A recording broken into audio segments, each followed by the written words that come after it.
Let's face the fact that cars are so great and limiting oneself to only 4-door models seems sad. Even better, we designed several kinds of vehicles and modes of transportation.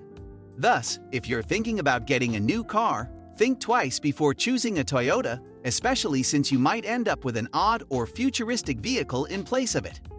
Hello, everyone, and welcome back to Cars Insider. Don't forget to subscribe to our channel for the latest updates on the car world and technologies related to automobiles. With that being said, let's get started.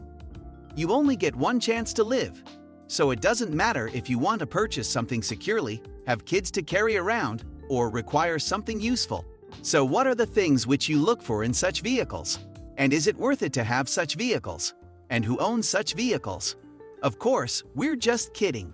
But hey, we've picked together some bizarre and wacky personal transportation examples from the past few years if you have the cash to burn or just want to dream big. Number 1. Chase Zero. Meet Chase Zero, the recently launched high-speed chase boat being built to support Emirates Team New Zealand's America's Cup-winning effort to retain the Old Mug in 2024. This project is very awesome. Although it's still very much a prototype, Dan Bernasconi, head of design at Emirates Team New Zealand, tells Robb Report that the company hopes it will pave the way for a seismic change toward a cleaner, more sustainable future for powerboating worldwide. A 45-foot cat powered by four 300-horsepower Yamaha V6 outboard motors served as the team's previous chase boat until it was replaced by the much more environmentally friendly Chase Zero, which was designed, engineered, built, and launched in just 9 months. America's Cup sailing competition boats will employ the hydrogen-powered Pursuit boat as a quick tender because they have been foiling for about 10 years. Number 2. Von Mercier Arosa. Electric hovercraft, the Arosa by Von Mercier. It combines two cutting-edge developments that are now generating a lot of buzzies: drone hover technology and electric vehicle technology.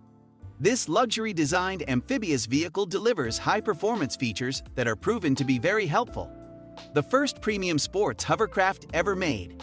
Although there have been other hovercraft designs, none have been as opulent as the Arosa. It has the appearance of a high-end sports car at first. It's a very appealing automobile because of the red paint. No matter where they are, on land, in the sea, or on the shore, people won't miss it. When visiting a new location, you can use the Arosa to conveniently and safely explore the neighboring shoreline and any secret coves. It's an all-terrain vehicle that can travel on water. It functions by moving across an air cushion. The vehicle appears to be flying due to the hovering behavior. We won't be shocked if a flying version is created next, because that appears to be the case. The Arosa is more similar to that idea and still has a gorgeous design. The hovercraft's design makes it simple to manage, thanks to a proprietary directional control mechanism. The invention enables more sophisticated lateral, forward, and reverse movement. Number 3. Exile Trike. Built for Biker Build-Off Episode 14 against the Detroit Brothers. This trike came in last place in the viewer poll, but Russell Mitchell was able to capitalize on the situation by adding this model to their production line and pricing it at a hefty $75,000. The price of this tricycle, according to a recent visit to the Exile website, is now a more affordable $60,000 or $40,000 for a version that you paint and register yourself. Seen here is a woman named Erica wearing a blue and black bikini and Matsumi Max wearing red, black, and Lucy Ann. That guy with the mohawk is Russell. Number 4. AW609 AC4. The Bell/Avesta BA609. Originally known as the Avesta Westland, now Leonardo, AW609 is a twin-engine tiltrotor VTOL aircraft with a design resembling the Bell Boeing V-22 Osprey. It has a greater range and speed than typical rotorcraft and can land vertically like a helicopter. The civil aviation sector, in particular VIP clients and offshore oil and gas operators, is the target market for AW609. In 2015, Bristow Helicopters and Avesta Westland reached an understanding to create specialized AW609 offshore oil and gas transport and search and rescue configurations. The cooperative development agreement that Bristow Group and AgustaWestland inked on March 3 at Heli Expo will allow Bristow to solely control the tiltrotor's heading for offshore missions like oil and gas operations. The modifications might affect the design of bigger and more sophisticated models that AgustaWestland intends to release in the early 2020s in addition to the AW609, while having twice the speed and range of any helicopter currently in use. The AW609 is a tiltrotor aircraft that can land vertically where conventional fixed-wing aircraft cannot. This enables the type to serve locations like heliports or very small airports. The type is marketed by AgustaWestland as integrating the advantages of a helicopter and a fixed-wing aircraft into one aircraft. Outwardly, the AW609 resembles the militarized V-22 Osprey. However, the two aircraft have few structural similarities. The AW609 features a pressurized cabin, unlike the V-22. Number 5. MoJet Board. MoJet is an all-in-one jet board that can be converted into a jet board, bodyboard, dive scooter, inflatable, or rescue jet board using various modules. Two industry experts in Hamburg, Germany, created the MoJet. In 2009, the original Lampuga firm, which included Carson Holtic and Benjamin Kohnsen, began to create electric surfboards. After Lampuga, they founded Curf, which was then renamed Lowai and is now accessible as Magic Surf under different ownership. The new Project MoJet, which is scheduled to launch in March 2021, makes use of modular technology to put the same 11-kilowatt jet engine to use in a variety of applications. It claims to support riders up to 140 kg, even with a 116 kg thrust.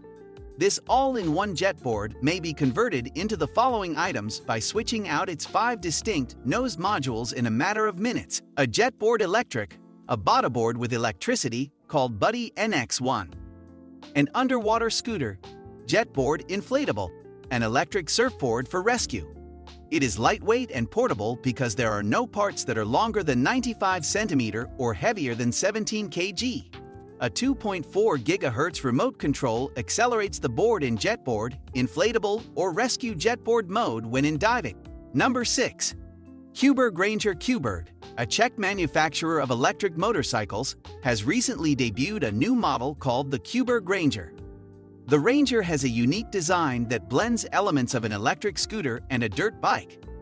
Although the Cuberg Ranger wasn't at the top of my list of legendary electric half-breeds, it ended up being rather intriguing.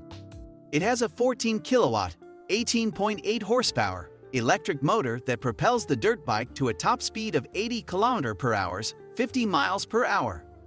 Additionally, it has a maximum range of 100 km, 60 miles, from its dual 1.15 kilowatt-hour batteries, or, in the words of the manufacturer, rip it hard for 75 minutes at full open throttle. With only a single 1.15 kilowatt-hour battery, the entry-level vehicle would probably only get half of those range and duration numbers. Instead of traditional dirt bike footpegs, the Cuberg Ranger has a set of platform-style floorboards on its scooter side.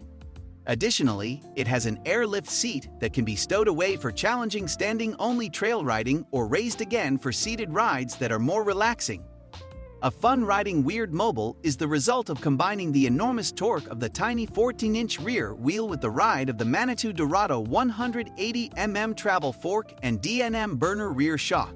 The Cuberg Ranger can be stopped quickly thanks to its clutchless single-speed design and Tektro Orion 4-piston hydraulic disc brakes. It is also simple for new riders to operate. Even a cargo trailer is a possibility, and the Cuberg Ranger can pull up to 30 kg, 66 pound. While it wouldn't be enough to help a friend move, you could probably fit enough camping supplies and water for a few days in the back. Soon, Cuberg will start taking pre-orders for the Ranger on the crowdsourcing website Indiegogo. Cuberg is an established company rather than a fresh startup, so you're probably going to be quite secure with them, even though we usually suggest caution with Indiegogo campaigns. Number 7. Decaliner. No matter how impractical two-seater convertibles are, open-top driving is indescribably blissful for the driver. There is a certain kind of freedom in having the wind in your hair, having boundless headroom, and having the blue sky act as a blanket for your leisurely journey. As previously indicated, Most convertibles are, however, unfeasible, primarily due to a lack of room. But what if there were a car that you could drive without the roof and still be able to transport a family along with you? However, this RV uniqueness goes beyond its odd design because you can also drive the Decoliner from the top. Because the Decoliner can be operated by default from the cabin away from the sun, I expressly noted the option. However, you may take the steering wheel off and put it on the roof if you want to feel the breeze from the outside. It is cool. Mind you, the Decoliner isn't a cheap thrill. Grubb spent $100,000 on spare parts and 6,000 man-hours on the project over 18 months. The 1973 GMC RV served as the project's chassis, and it was constructed entirely from scratch. So what are your views on this? And how do you look at such vehicles? Is it funny to have one? Well, this brings us to the end of the video. If you enjoyed watching, do like this video. Don't forget to subscribe to the channel for more insightful content from us. We'll see you at the next one. Until then, peace.